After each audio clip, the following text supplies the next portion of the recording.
Daily exams knowledge channel में आपका स्वागत है। आज 28 दिसंबर के करंट अफेयर्स में पर पढ़ेंगे और इम्पोर्टेंट क्वेश्चंस डिस्कस करेंगे।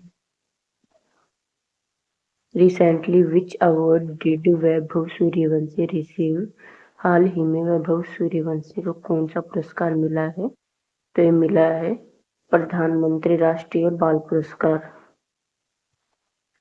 वैभव सूर्यवंशी को 2025 में प्रधानमंत्री राष्ट्रीय बाल पुरस्कार मिला।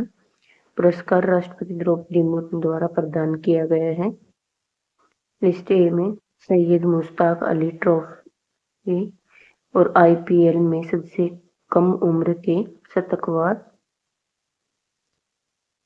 विजय हजारे ट्रॉफी में 190 रन।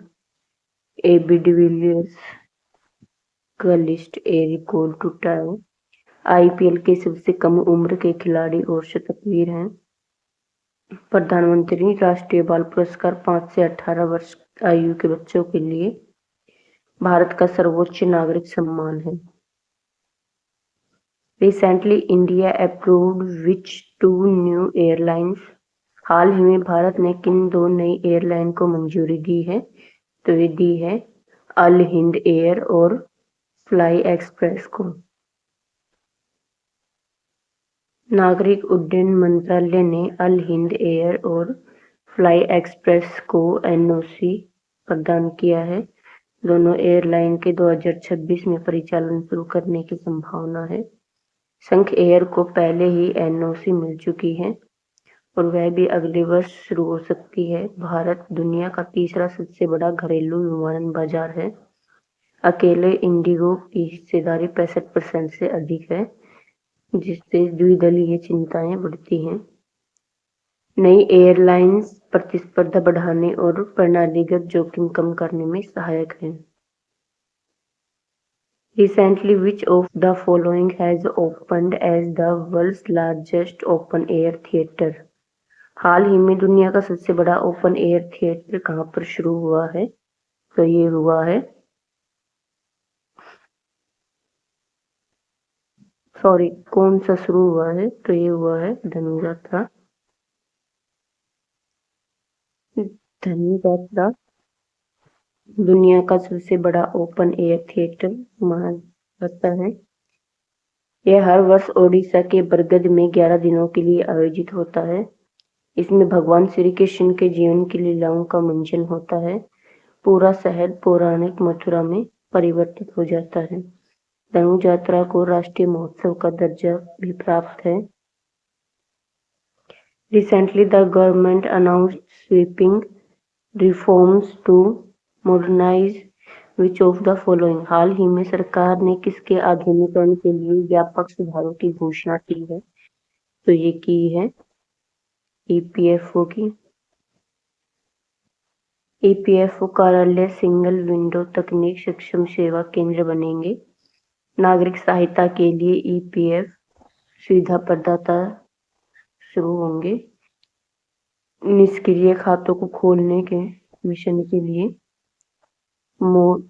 मिशन मोड केवाईसी अभियान और भारत के एफटीए में सामाजिक सुरक्षा प्रावधान शामिल है। मार्च 2026 तक 100 करोड़ नागरिकों को सामाजिक सुरक्षा का लक्ष्य है और ईपीएफओ कोष ये 28 लाख करोड़ और ब्याज दर है 8.25%। Recently, which will be linked to NPR to strengthen the criminal investigation framework?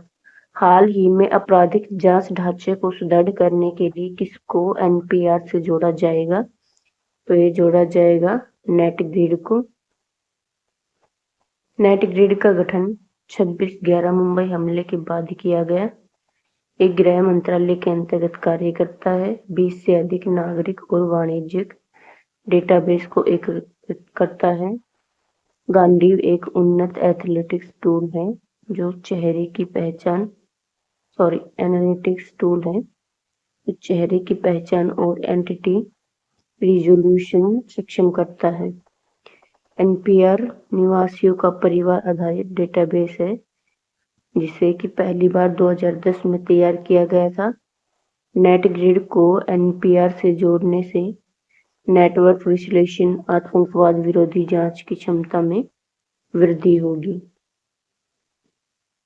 Where was the Abhyudaya MP growth summit held? कहाँ पर अभ्युदय एमपी यानी अभ्युदय मध्य प्रदेश ग्रोथ समिट का आयोजन हुआ है? तो ये हुआ है ग्वालियर में। अभ्युदय मध्य प्रदेश विकास शिखर सम्मेलन ग्वालियर में आयोजित किया गया है।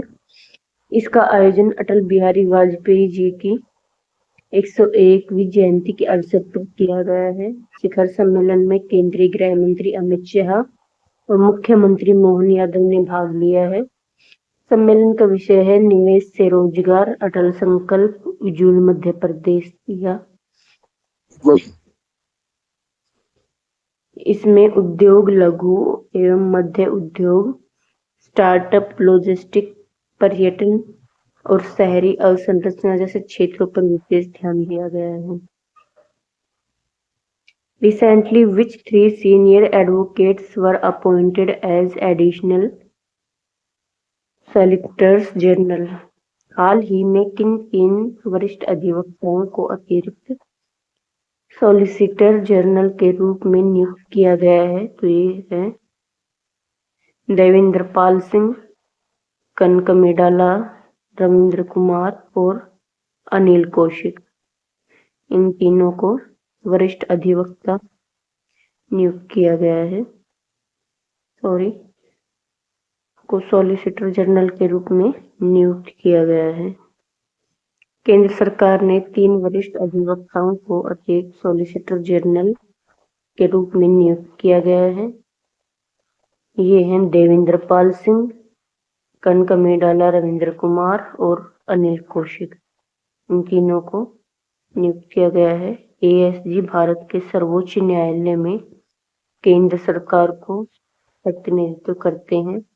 इनका कार्यकाल 30 वर्ष या फिर अगला आदेश आने तक होगा। एएसजी कानूनी मामलों में अटॉर्नी जनरल और सॉलिसिटर जनरल की सहायता करते हैं। Recently, what is the official code of first quality standard for agarbatti notified by the Bureau of Indian Standards? हाल ही में भारतीय मानक ब्यूरो द्वारा अधिसूचित अगरबत्ती के लिए पहले गुणवत्ता मानक का आधिकारिक कोड क्या है? तो ये है IS 19412/2025। BIS ने भारत का पहला अगरबत्ती मानक IS 19412/2025 अधिसूचित किया। इस मानक की घोषणा राष्ट्रीय उपभोक्ता दिवस 2025 के अवसर पर की गई। ये मानक एलेथ्रीन, परमेथ्रीन और सुपरमेथ्रीन, डेल्टामेथ्रीन और फिप्रोनिल जैसे हानिकारक कीटनाशकों पर प्रतिबंध लगाता है।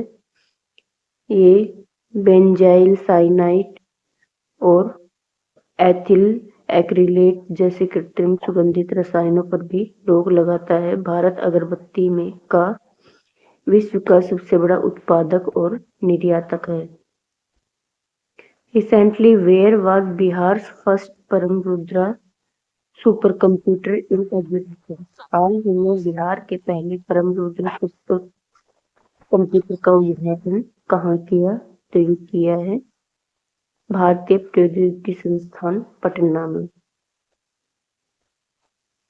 IIT पटना ने बिहार के पहले सुपर कंप्यूटर परमरुद्र का उद्घाटन किया।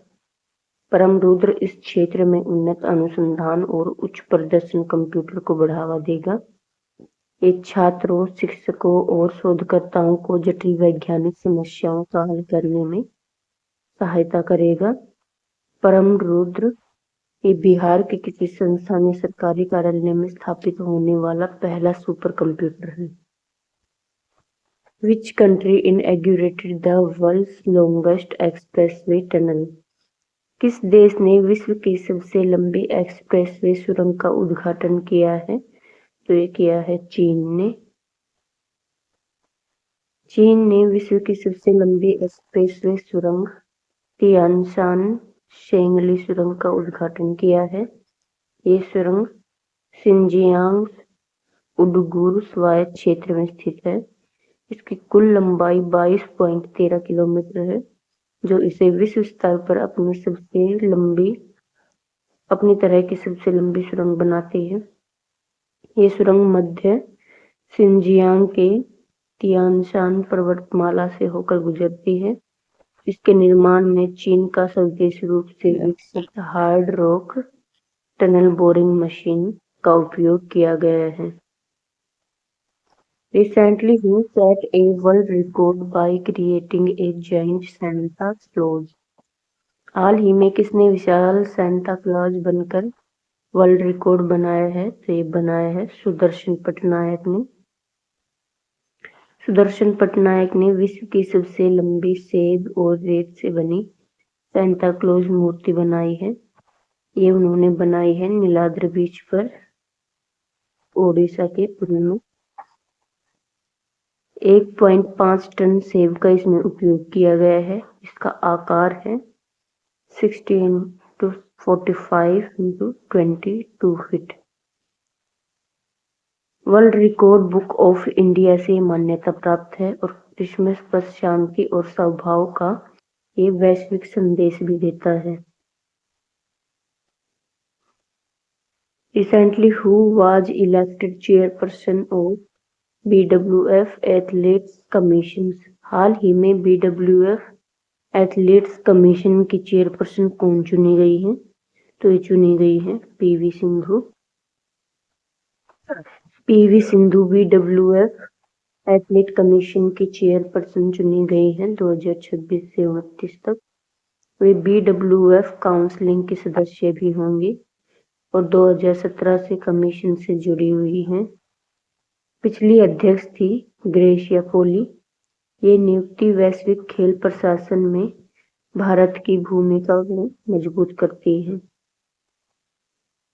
Recently, when was the International Day of Epidemic Preparedness observed? हाल ही में अंतर्राष्ट्रीय महामारी तैयारी दिवस कब मनाया गया?